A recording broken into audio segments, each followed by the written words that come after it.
I, 30F, never thought I'd be in this situation. 5 years ago, I was engaged to Daniel, 32M, the man I believed was my soulmate. We met at a tech conference where we were both speakers. I was presenting on new developments in cybersecurity, while Daniel was discussing AI applications in software engineering. We hit it off immediately, bonding over our shared passion for technology and our love of sci-fi movies. Our relationship progressed quickly. Within a year, we moved in together, and by our second anniversary, Daniel proposed. I was over the moon. We started planning our dream wedding, a small, intimate ceremony in a beautiful garden followed by a reception at our favorite restaurant. Growing up, I always felt like the odd one out in my family. My younger sister, Stella, 27F, was the golden child. She was prettier, more outgoing, and seemed to excel at everything she tried. Our parents, especially our mom, doted on her constantly. Stella was a talented artist, and our parents never missed a chance to show off her latest paintings or sculptures at family gatherings. I, on the other hand, was the quiet, studious one. I found solace in computers and coding from a young age. While Stella was winning art competitions, I was building my first website. My parents never quite understood my passion for technology. They'd smile politely when I tried to explain my latest coding project, but their eyes would glaze over. It was clear they found Stella's artistic pursuits more relatable and impressive. Despite this, Stella and I were close growing up.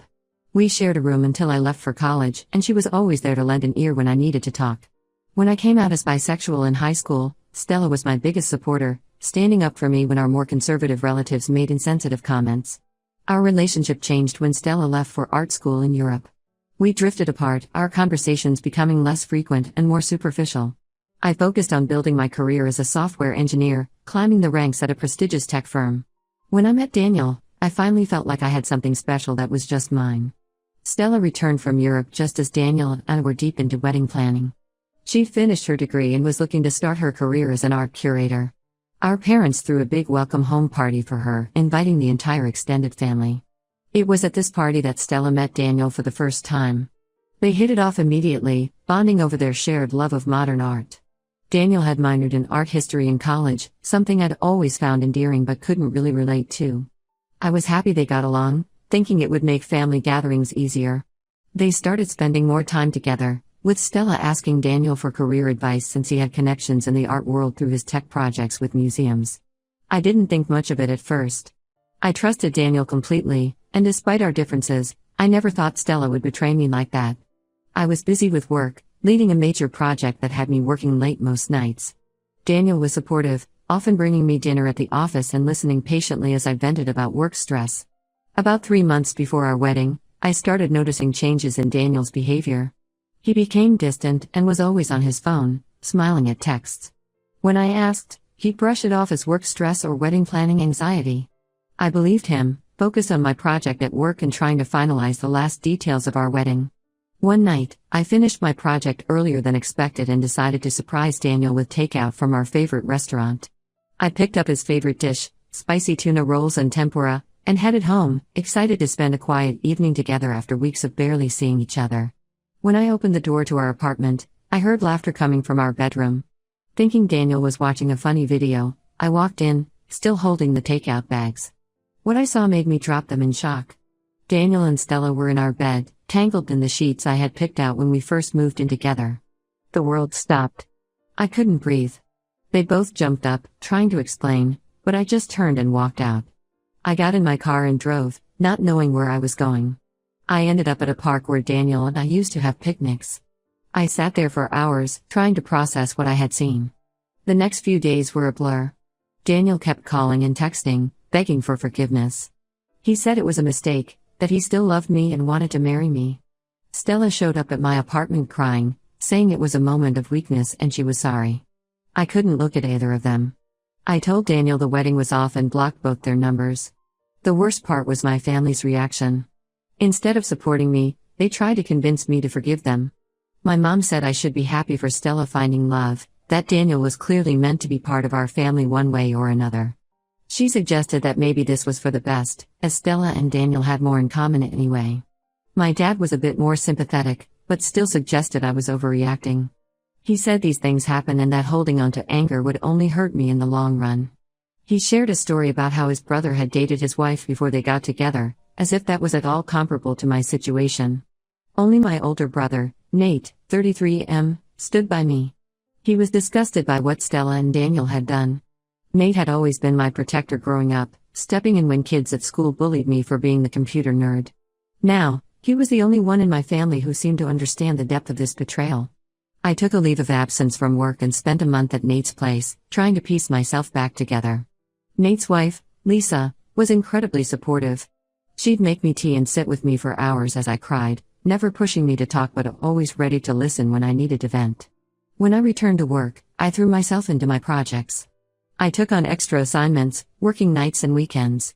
Anything to keep my mind off what had happened. My colleagues noticed the change in me, but thankfully, they didn't pry.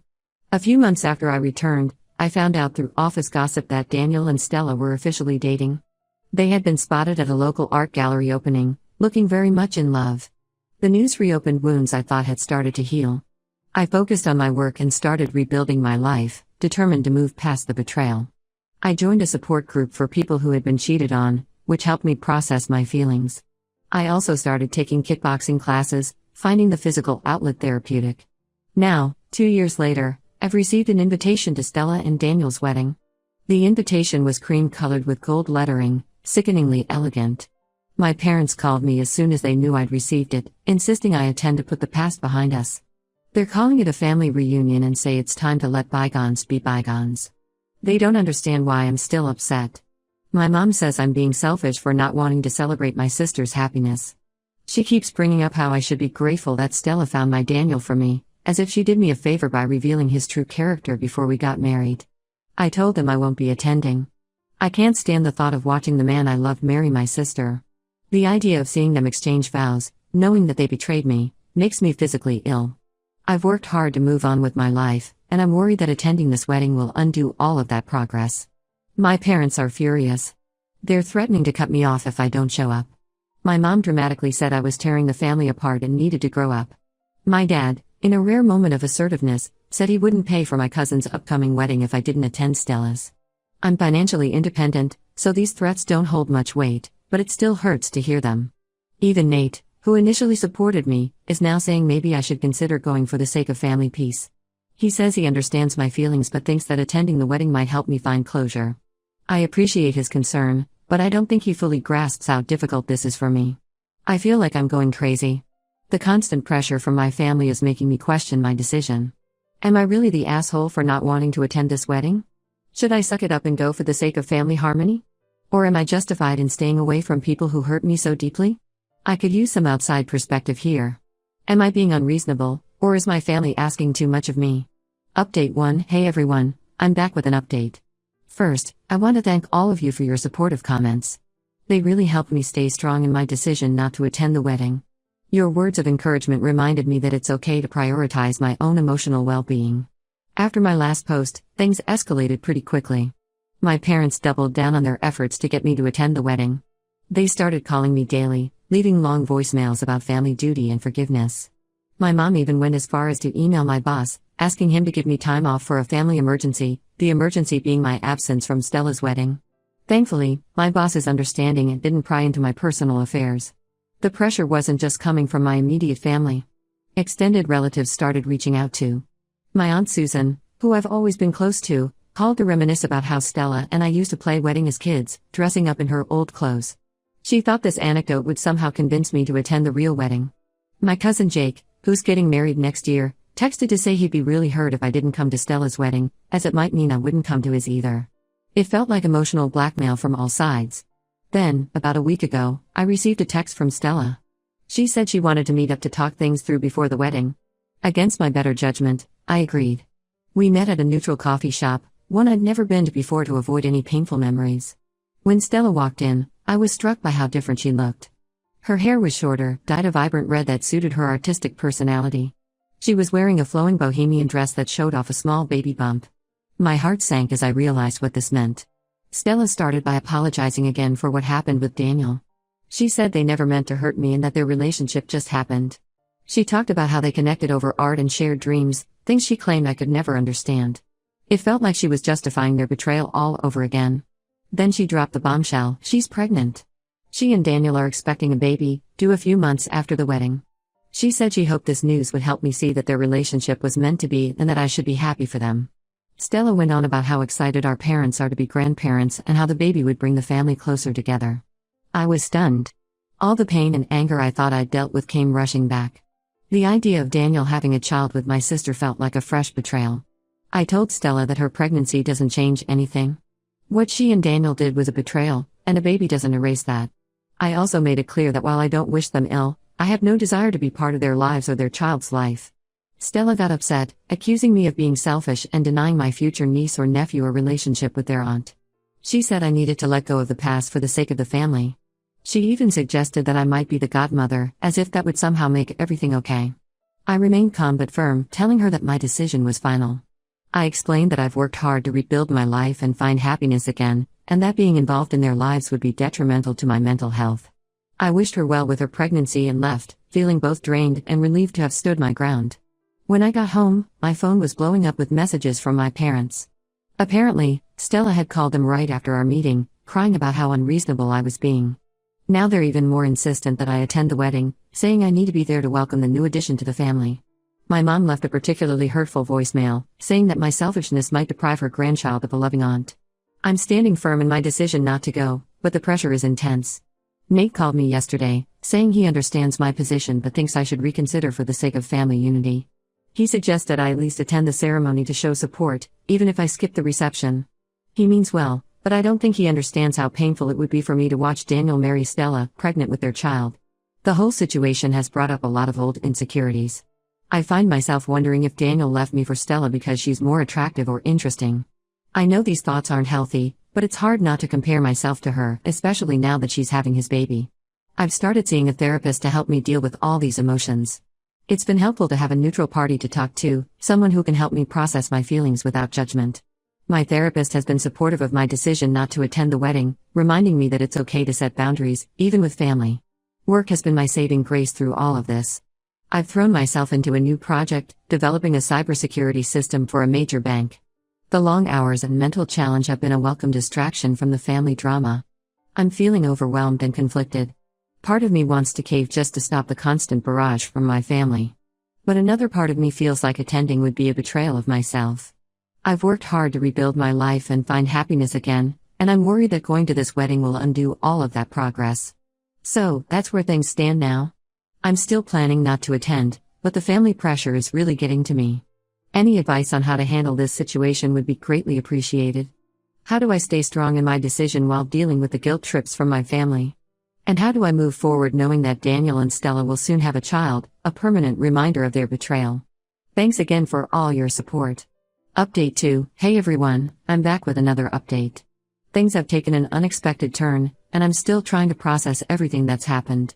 First, I want to thank you all again for your supportive comments. They really helped me stay strong in my decision not to attend the wedding, despite the intense pressure from my family. Your words of encouragement reminded me that it's okay to prioritize my own emotional well-being. About a week ago, I received a call from Nate. He sounded upset and asked if we could meet in person. We agreed to meet at a local park, a neutral space where we used to play as kids. When I arrived, Nate was already there, pacing nervously near the old swing set. As we walked around the park, Nate dropped a bombshell on me. It turns out that Stella had confided in him that she wasn't sure if Daniel was actually the father of her baby. My mind was reeling as Nate explained further.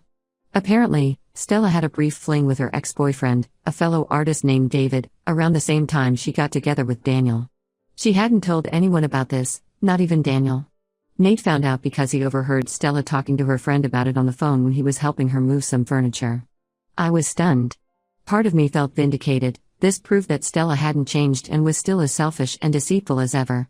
But mostly, I just felt sad for the mess this whole situation had become. I thought about Daniel, excitedly preparing for fatherhood, not knowing that the child might not be his.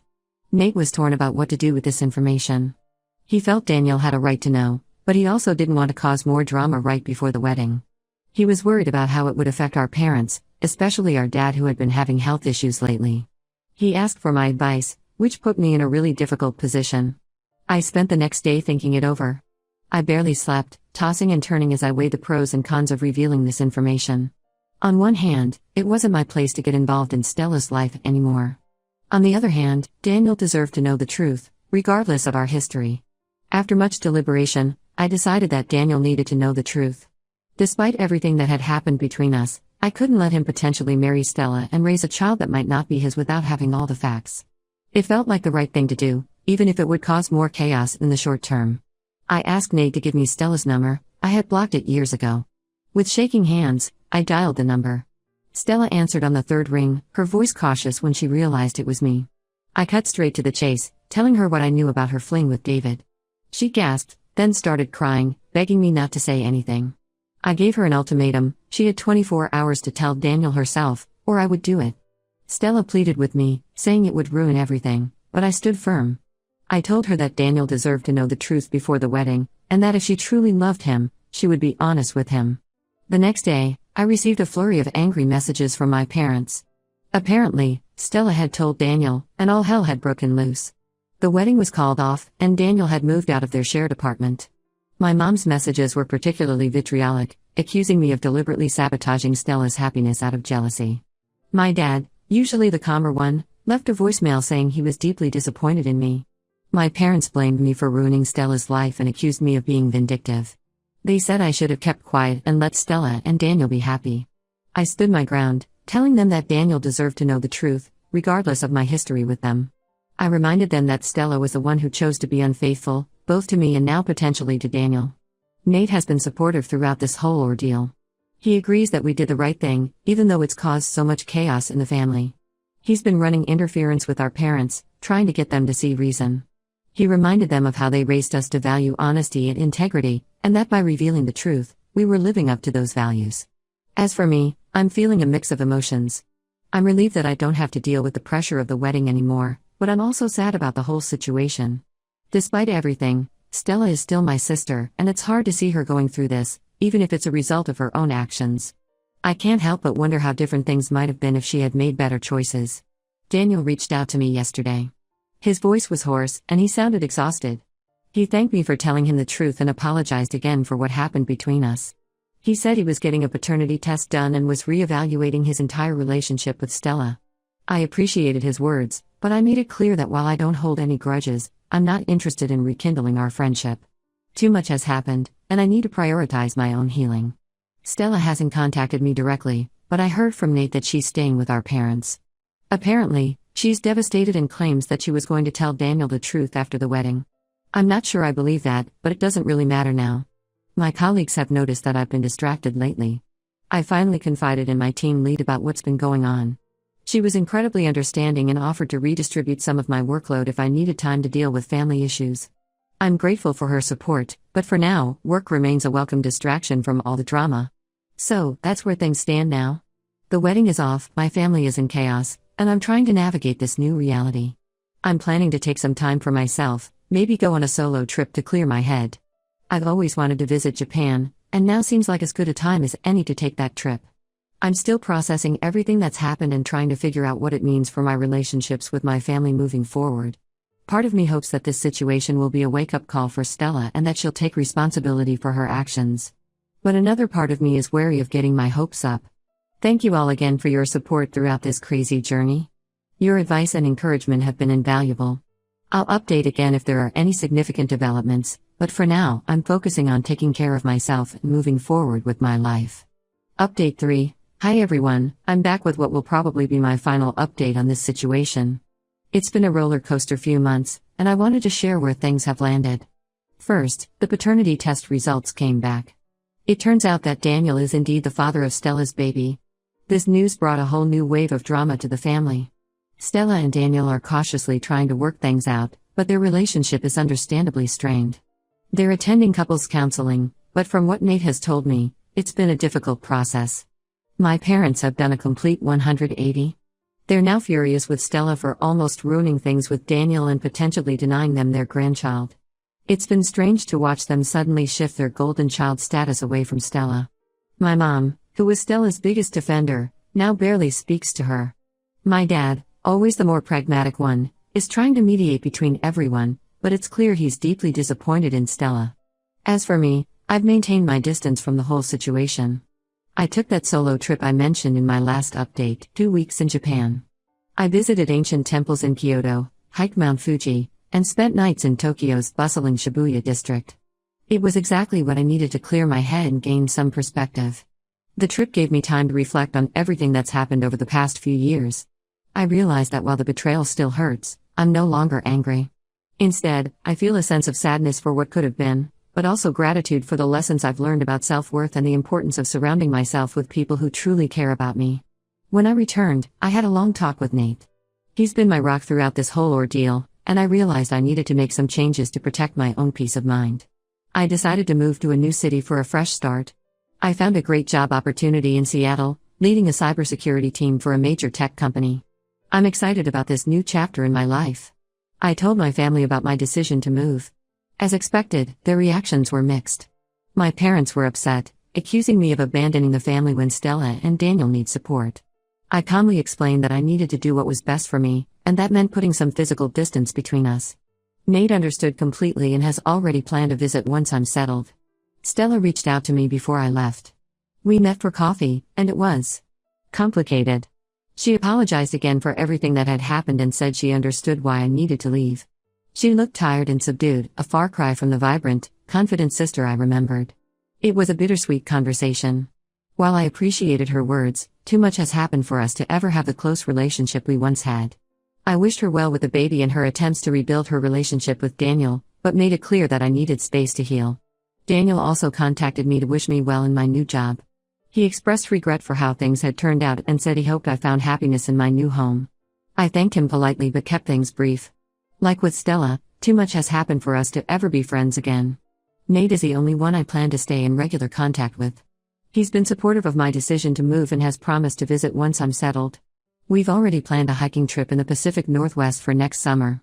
As I pack up my apartment and prepare for this big change, I'm feeling a mix of emotions. There's sadness for the family relationships that have been irreparably damaged, but also hope and excitement for what the future holds. I'm looking forward to exploring a new city, making new friends, and focusing on my career.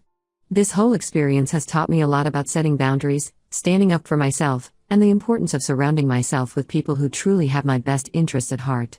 It's been a painful journey, but I feel stronger and more self-assured than ever before. Thank you all for your support and advice throughout this journey. Your comments and perspectives have been invaluable in helping me navigate this difficult situation.